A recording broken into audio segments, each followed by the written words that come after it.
Hello friends, जैसा कि हमने आपको हिंदू लॉ पूरा ख़त्म कर दिया था। इसी में हिंदू उत्तराधिकार अधिनियम आया था, जिसमें मैंने कुछ बातें आपको बताई थी। अब इसका हम इम्पॉर्टेंट सेक्शन लेके चलते हैं, जिससे क्वेश्चन अक्सर पूछे जाते हैं। तो हिंदू उत्तराधिकार अधिनियम सेक्शन 14 देखिए क्या कहता है। हिंदू नारी की संपत्ति उसकी आत्यांकित अपनी संपत्ति होगी। मतलब property of female Hindu to be her absolute property, वो उसकी वास्तविक संपत्ति होगी।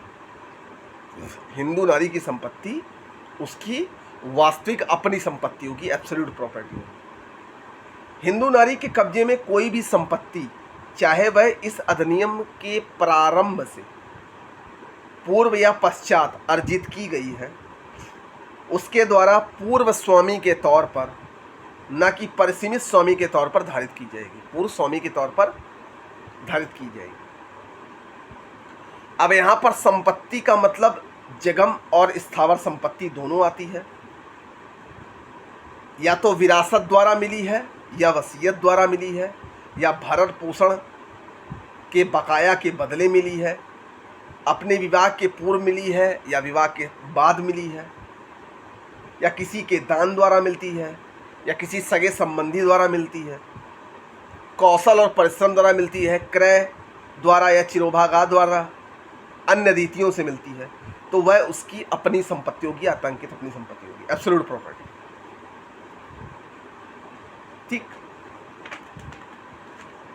जैसे पति द्वारा निष्पादित वसीयत में उपबंधित जीवन काल के दौरान संपत्ति के उपभोग का अधिकार केवल भरण पोषण तक सीमित नहीं होता, बल्कि यह अधिनियम की धारा 14(1) के महत्वानुसार उसके आतंकित अधिकार के समतुल्य भी होता है। इस तथ्य के बावजूद कतिपय उन संपत्ति पत्नी को अतिरिक्त रूप में प्रदान की। अब इसमें हम अगले सेक्शन की बात करते हैं। धारा 15, हिंदू नारी की दशा में उत्तराधिकार के साधारण नियम, general rule of succession in the case of female Hindu. Hindu नारी की दशा में उत्तराधिकार के साधारण नियम। मरने वाली हिंदू नारी की संपत्ति धारा 16 के नियम के अनुसार उत्तराधिकार कैसे? पहला, पुत्रों और पुत्रियां जिसके अंतर्गत पूर्व मृत पुत्र या पुत्री के अपत्य भी हैं और पति को। सेकंड में पति के वारिसों को, माता और पिता को, पिता के वारिसों को और माता के वारिसों को। ये हिंदू नारी की दशा में उत्तराधिकार का साधारण नियम है। कोई संपत्ति जिसकी विरासत हिंदू नारी को अपने पिता या माता से प्राप्त हुई है, मृतक के पुत्र या पुत्री के भी आते हैं, अन्य वारिस को उसमें क्रम से न्यायगत न होकर पिता के वारिसों को न्यायगत होगी। ठीक, कोई संपत्ति जो हिंदू नारी को अपने पति या अपने ससुर से विरासत में प्राप्त हुई हो, मृतक के किसी पुत्र या पुत्री के आते हैं, वारिसों को उसमें न्यायगत से होकर पति के वारिसों को न्यायगत होगी। मतलब अब जैसे ससुर के द्वारा जो संपत्ति मिली है, तो अब ससुर के पक्ष पे, मतलब ससुर मतलब उसके बेटे, मतलब उसके पति के वारिस जो होंगे उनको न्यायगत होगी। ठीक,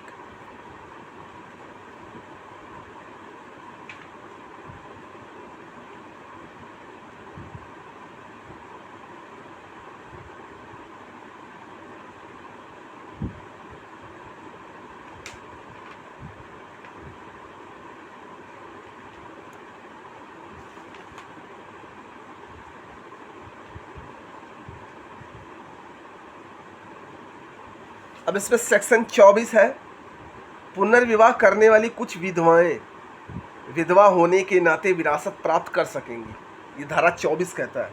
हिंदू उत्तराधिकार संशोधन अधिनियम 2005 की धारा 4 द्वारा निरसित 9/9/2005 से प्रभावी है। धारा 25, हत्या करने वाला निर्हरित होगा, मर्डर डिस्क्वालिफाइड। जो व्यक्ति हत्या करता है या हत्या करने का दुष्प्रेरण करता है, वह हर व्यक्ति की संपत्ति या ऐसे किसी अन्य संपत्ति को जिसमें उत्तराधिकार को अग्रसर करने के लिए उसने हत्या की थी, हत्या करने का दुष्प्रेरण किया था, विरासत में पाने से निवृत्त होगा। अब देखिए, धारा 25 कहती कि अगर कोई व्यक्ति हत्या करता है संपत्ति के चक्कर में तो वो निरस्त रहेगा हमेशा। ठीक है, बाकी हम इसके नेक्स्ट वीडियो में मिलते हैं, आपको और इम्पोर्टेंट सेक्शन के बारे में जानकारी देंगे। Thank you.